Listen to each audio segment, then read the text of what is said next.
Bill Gates di pidatonya bilang untuk dunia dalam satu aturan dimulai tahun 2020. Tes awal mereka dengan buat sandiwara besar yaitu COVID-19. Dengan ancaman media-media dan ancaman agen-agen NWO untuk menjual ratusan juta bahkan miliaran vaksin. Indonesia yang jadi tatapan besar para kapitalis Amerika.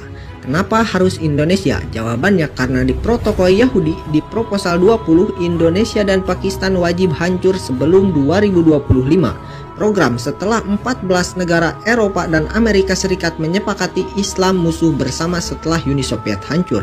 Mayoritas negeri muslim untuk abad ini adalah Indonesia, maka Indonesia dibidik dengan semua senjata kapitalis juga komunis agar Islam di Indonesia hancur. Baik berupa aliran sesat yang dilindungi kekuatan 13, program melegalkan LGBT dengan dana 108 miliar per tahun untuk Indonesia.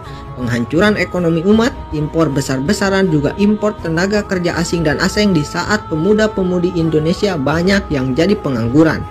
Dan senjata paling ampuh untuk habisi umat Islam seperti kata PM Israel, 1 peluru, 2 rudal, 3 suntik.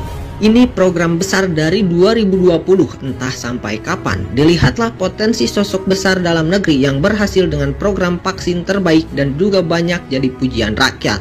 Diangkat semua media untuk bikin iklan, dibuat buzzer untuk menyerang dengan tulisan medsos agar nama makin melejit tinggi dan luas.